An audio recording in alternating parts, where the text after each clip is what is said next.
bu dee abonné go ci sunu page bi mën nga bës foofu ñu bind s'abonner nga bësaale cloche boobu ngir ngay mën di am sunu yeneeni notification wala saa sunu dugalee beneen vidéo bu bees. Qui sont les régions de mise en œuvre du projet financé par Wallonie-Bruxelles International, de concert avec notre partenaire Dynamo International. Le projet s'articule autour d'activités de sensibilisation, d'activités de renforcement de capacité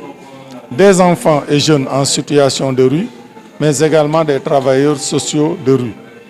En un mot, c'est un projet qui est axé sur le renforcement de la protection des enfants et nous estimons qu'en tout cas la région de Saint-Louis, avec le pôle COSEID qui est là, que nous reconnaissons comme un pôle très très dynamique dans les actions du COSEID, en tout cas mérite tous les honneurs, mais mérite également que ce projet y soit déroulé. Quel est l'objectif de l'atelier? C'est de renforcer les capacités des travailleurs sociaux en général, mais particulièrement sur l'approche en travail social de rue. Et le champ du travail social de rue est assez vaste. Les travailleurs sociaux, c'est les éducateurs spécialisés, c'est les assistants sociaux, c'est les gens de la santé, c'est les gens de la police, c'est tous ceux dont l'action concourt à l'harmonie et à l'équilibre dans notre société. Le dénominateur commun que nous avons maintenant, c'est effectivement la protection des enfants. L'atelier vise effectivement à renforcer ces acteurs-là et en termes de finalité, nous estimons qu'au sortir de cet atelier, les gens seront édifiés sur des concepts qui sont parfois usités ou utilisés, mais pas à bon escient. Les gens vont changer de regard, mais au-delà du changement de regard, les gens vont adopter les postures souhaitées dans le domaine du travail social de rue. Et ils verront que dans le travail social de rue, la rue n'est pas la finalité de l'intervention, mais c'est la porte d'entrée. Quelles sont les autres activités du projet? Je pense que vous l'avez organisé déjà ici à Saint-Louis avec nos collègues du pôle. Il y a eu déjà un forum de prise de parole. Il y a les actions de descente de rue, aller à la rencontre des populations en situation de rue. Il y a cette formation-là, mais il y a également pour demain, le 25 et le 26, un atelier spécifique de renforcement et de formation continuée pour 12 travailleurs sociaux de rue, des structures de prise en charge qui va se dérouler ici. Et entre autres thématiques, nous aborderons la problématique des violences dont les enfants sont victimes.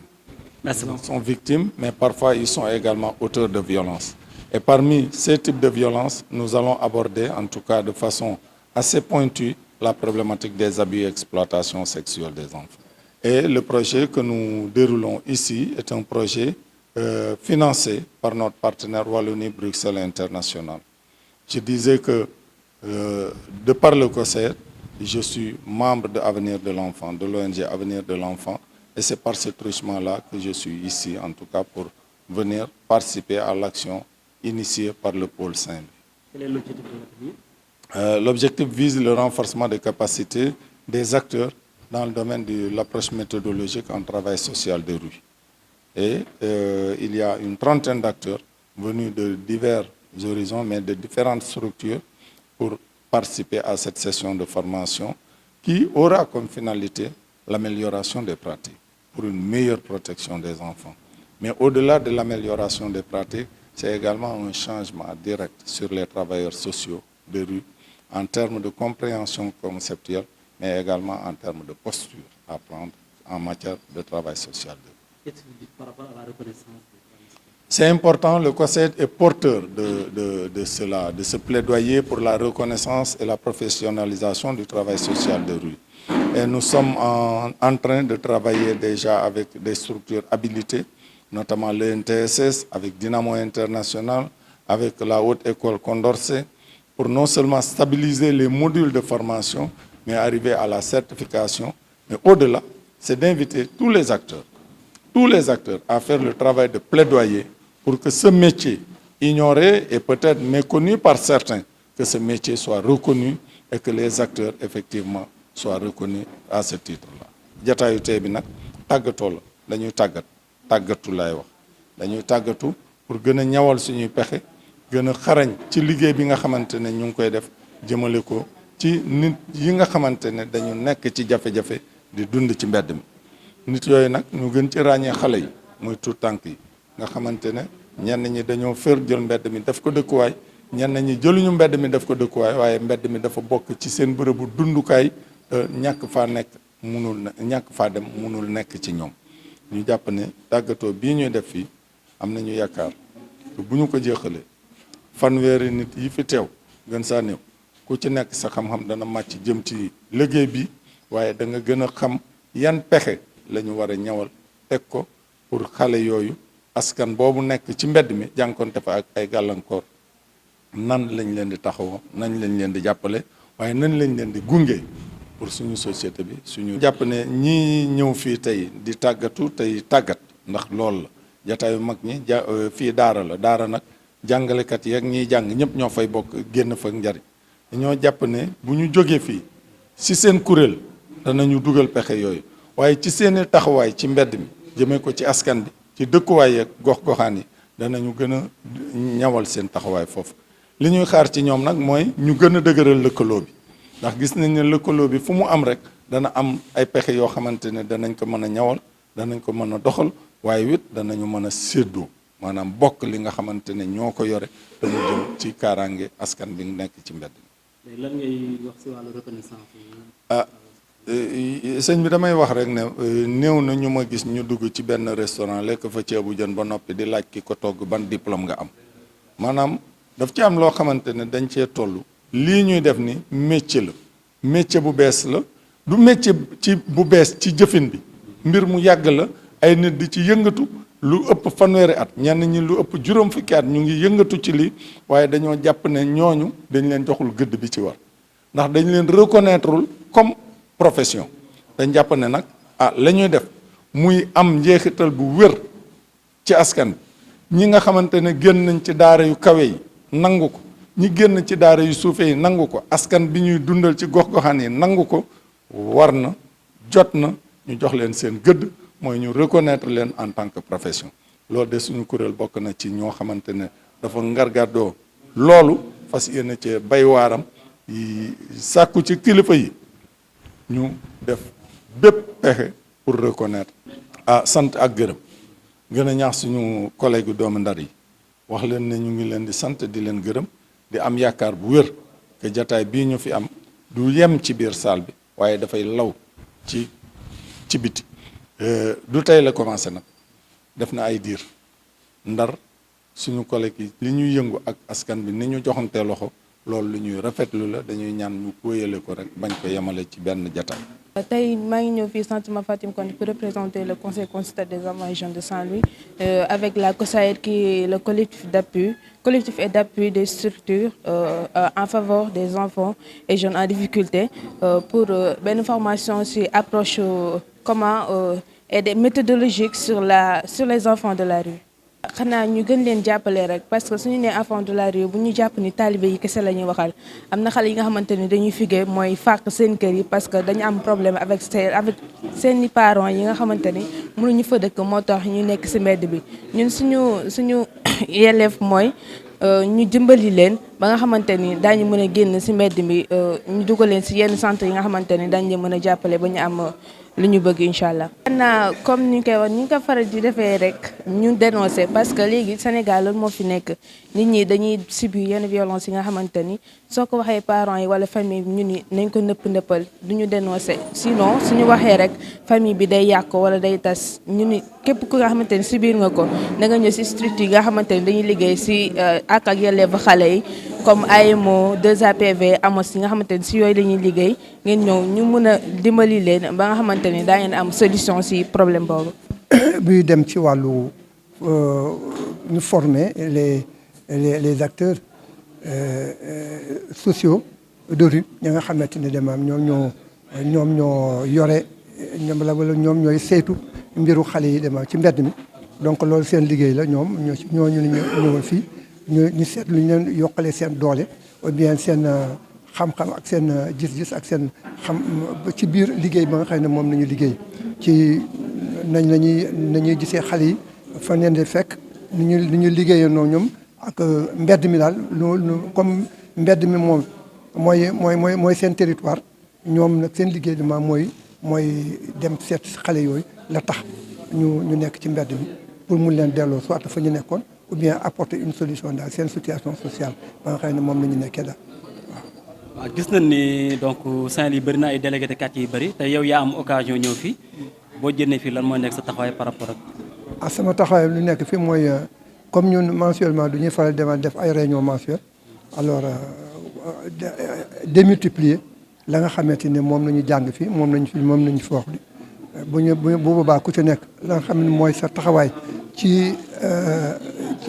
liggéey bi parce que liggéey bi liggéey transversal la ku ci nekk dam ci am une responsabilité kii di travail social de rue bi daf ci am responsabilité parent bi daf ci am responsabilité mais délégué de quartier ma nga xam ne moom la ñu dénk aussi de maam dëkk bi moom itam dama daf ci am responsabilité donc ñu jéem a seet ci biir loolu naka nañu lëkkaloo pour mën a dal mun a am parce que président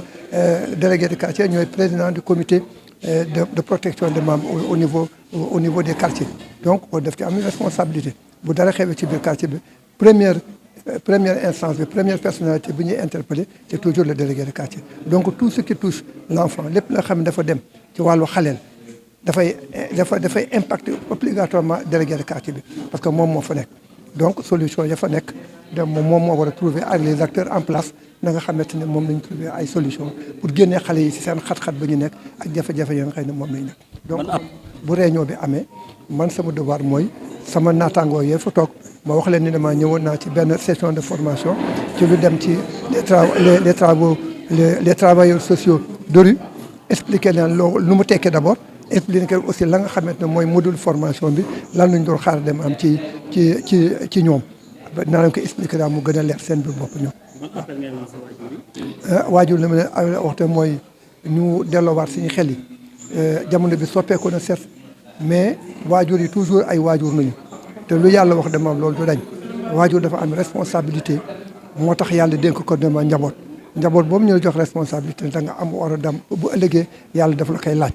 donc ci biir àddina yow lépp la nga xamante ni dama am ni taxawaay la ba nga xam ne war na pour xale bi nekk ci ay conditions d'épanouissement yi nga xamante ni mooy lu war yow en tant que waajur dama da nga ko war a da nga ci war a joxe donc lu ñuy lancer appel à waajur yi mooy ñu delloo si waat démb delloo si waat dama yar bi delloo si waat xale yi pour ñu mën a toog damaam ci biir kër yi ñu mun leen damaam jàppale ni ñu war a waree comme ñun nañ ñu jàppale woon ba ñu nekkee xaleel donc loolu mooy lu war mais bàyyi xaleel doo ko toppatoo doo ko def ba xale bi booy nekk ci mbedd mi demande di dem di ñëw kenn du xam fu muy fanaan kenn du xam ci lu muy nekk loolu damaam du cëru waajur bu ci nekk responsable bi la yàlla teg société bi teg la ko da nga ko war a gàddu demaam war ko doxal comme ñoom kon mooy appel ba nga xam ne moom laay lancé parents yi pour ñu delloo si waat demaam ci kër yi li sëñ Abdou doon wax nañu bale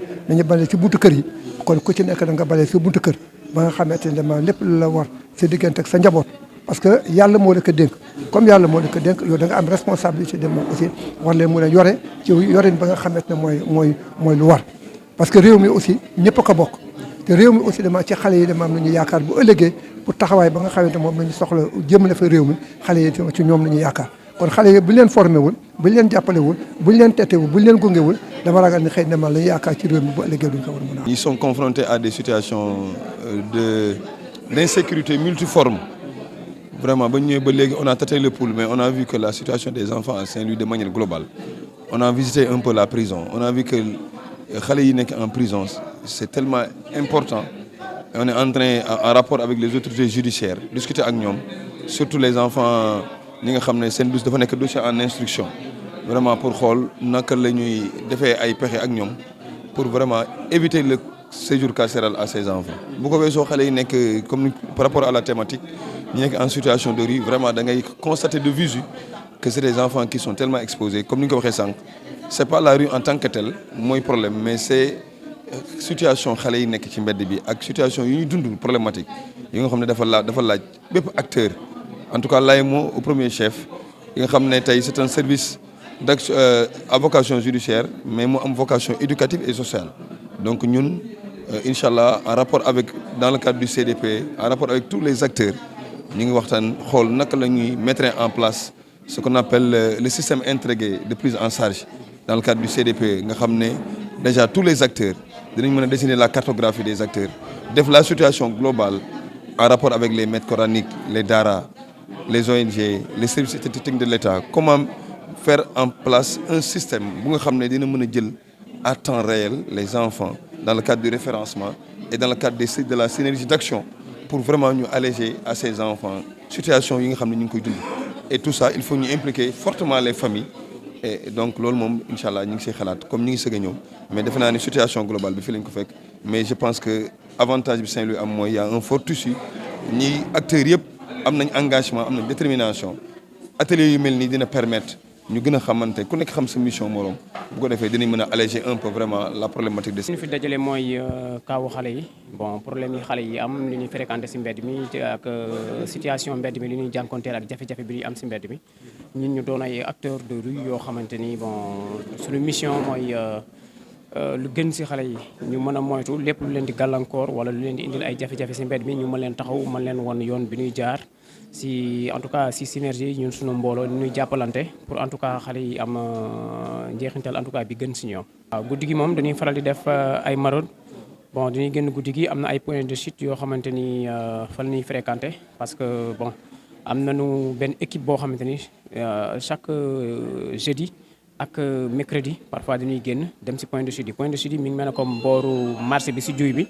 da nga ñëw fekk xale yi ci condition yu doy waar ñu tëdd ci table yi sangoo ay mbuus amuñu moustiquaire amuñu loo xam ne mën na leen protéger muy ci seddaay muy ci tàngaay booy ci table yi nga leen di fekk ñu tëdd sangoo ay mbuus ak yu kenn xamul yoo xam mënoo ko comprendre te situation bu garaaw la ñenn ñi aussi ci gaaru Thier la ñuy nekk ñeneen ñi aussi ñu ngi ñett boor jàmmalaay yi ak booru Sine bi foofu la ëpp li ñuy fréquenté mais aussi même ci biir quartier yi parfois da ngay dox ay yenn heures yi bu ñu wàccee ñu romb ay xale yu tëdd ci comment dire ci trottoir yi te duñu am lenn loo xamante ni lu leen protéger la wala loo xamante ni daal dina wane ni xale bi mi ngi ci sécurité lu doy waar la loolu. muy état bi waaw parce que lu nga xamante ni pour mu dox foog ñëpp jàpp ci la nekkul li nga xam ne man maa koy doxal wala parent bi moo koy doxal wala état moo koy doxal li nga xamante ni ñëpp a ci jàpp parce que dafa laaj moyen. laaj aussi compréhension parents yi laaj aussi xale bi nan la war a dundee ak parent bi aussi nan la war a comprendre xale bi ñun ñi comme ay acteurs yi aussi war nañ am benn comment dirais-je parent bi nekk suñu contact ñu wax ak parent bi mu gën a am confiance ci ñun gën a am confiance ci xale bi xam nga gën a mën jàppale xale bi ba situation yu demee noonu xale yi ñu leen di fekk ci mbedd bi wala ñu nekk ay conditions yu jafe lool ñu bañ di àgg ci loolu si problème en tout cas yi nga xam te ni moo demee noonu en tout cas ñu ngi lancé appel état bi mu mën a subventionné mën nu jàppale mën nu jox ay moyens mën nu jox ay jumtukaay ba xale yi jafe-jafe bi ñu am si mbedd mi même bu lépp mënul dañit mu mën a wàññeeku parce que xam nañ yoon bi xam nañ fi ñuy nekk xam nañ lan mooy seen problème xam nañ aussi fan la leen war a dugal mais moyens yi mooy sunu problème ñun structure yi si Ndar ak si Sénégal yëpp daanaka waaw. comme li ma ko doon waxee rek toujours xale place am du mbedd place am mooy biir këram wala école ba wala alxuraan bi te li ëpp si mbir yi mooy lan si kër yi lay commencé jëm ci mbedd yi commencé wul ci mbedd mi jëm ci biir kër yi parce que ku judd ci biir kër nga juddoo ndax hôpital lan lay wasi ne nga ñëw ci biir kër fa lan lay nàmpale fa lan lay yare ba nga màgg génn ci kër yi dañuy wax toujours na li ñuy bay la si kër yi benn boo bay la si lu bon day yàq société te benn xale boo xamante ni jaar na si yoon bu baaxul day yàq société mbedd mi bonul nit ñi ñoo am jikko ju bon mbedd mi bonul xale yi la ñuy éduquer éducation bu bon mbedd mi bonul xale yi lay parents yi dul contrôler di lancer appel aussi si parents yi nañu soppaliwaat seen taxawaay ci xale yi xale doo ko ragal loo sa bopp mais doo ko ragal aussi doo ko ñeme loo sa bopp ba mu ëpp it mais doo ko ñeme tamit da nga koy jaarale yoon bi nga xamante ni moo gën a rafet parce que am na encadreur yi nga xamante ni ñoo ngi fi surtout ñoo ngi rafetlu taxawaayu COSAID di rafetlu taxawaayu képp kuréel bi nga xamante ni mi ngi fii ci biir Sénégal wala ci biir Ndar di taxawu xale yi di encadrer xale yi ñoo ngi leen di rafetlu seen taxawaay mais itam na yaay yi ak papa yi parents yi nañu jóg taxaw jàppale leen ñoom pour ñoom ñu mën a jàppale xale yi te nañu bàyyi nëbb bi ñuy nëbb ci biir kër yi ndax xale dina am taxawaay bu bon nu nëbb ko ba mu dugg ci leneen li nga xamante ni si rafetul wala loo xamante ni jaaduwul léegi encadré bi bu si jotee du ko mën a xam nu mu koy taxawee te bu ñëwee ci yow it doo ko wax ju leer kon nañu jàppale xale yi jàppale parents yi ndax xale taxawaayam du mbedd taxawaayam bi kër la école ak alxuraan ak éducation bu rafet ñoom ñoo nu mën a jàppale pour ñun nu mën a jàppale waat xale yi. fii ak population bu Ndar mooy ñëw toog waxtaan xool xale yi nga xam ne ni ñoom ñoo nekk ci mbedd bi ñu ni fexe ba yokkaat ci suñu xam-xam ba kenn ku nekk fexe yokkaat sa taxawaay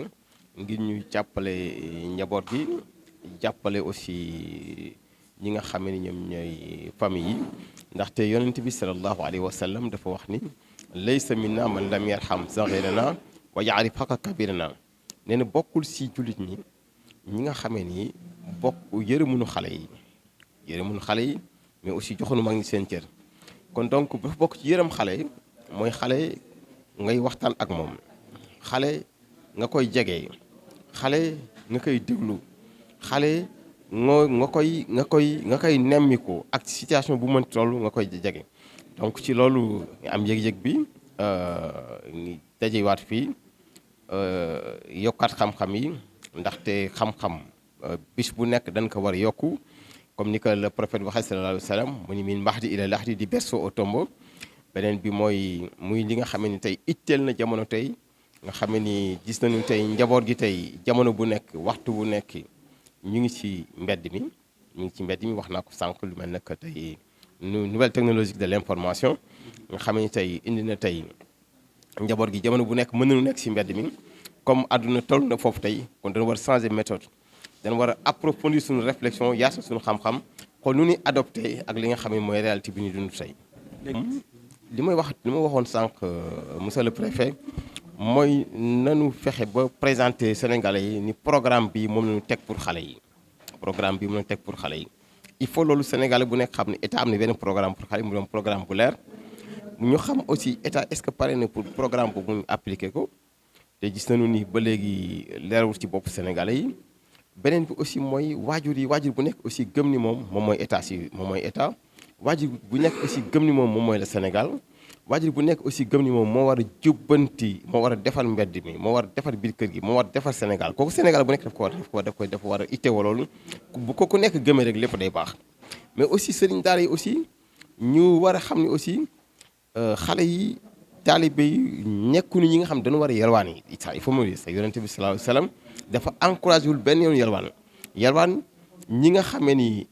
ñoom lañu permettre ñu def ko mooy les pauvres et les diminués innama sadaqatu lil fuqara wal masakin mais pas les enfants xale yi yonent bi doon wax mooy nan leen yiir nan leen yor nan leen aar nan leen protéger mais aussi nan leen téye mais xale warul téye benn yoon sëriñ bi xale warul wut lu muy jox sëriñ bi mais sëriñ bi moo warul lu mu ko jox lu ko sëriñ bi war a jox mooy xam-xam lu ko waajur war a jox mooy dundal ko mooy sàmm ko mooy aar ko mais xale place am du medd xale taxawaayam du yalwaani xale taxawaayam mooy toog si biir kër gi ñu jàngal ko ñu jox ko mu lekk jox ko mu naan aar ko yiir ko loolu muy li nga xam ne dafa war a itteel képp nag ndax yonent bi ne man lam yaxtam bi umuril muslimina fa laysa minhum ne leen ku dul ittewoo mbiru julli ñi bokkoo si ñoom. bu dee abonné go ci sunu page bi mën ngaa bës foofu ñu bind s'abonner nga bësaale cloche boobu ngir ngay mën di am sunu yeneen i notification wala saa sunu dugalee beneen vidéo bu bees. Bon, au niveau de ça, il y a beaucoup d'opportunités. Mais toujours, en tant que conseiller dans la jeunesse, je pense que les jeunes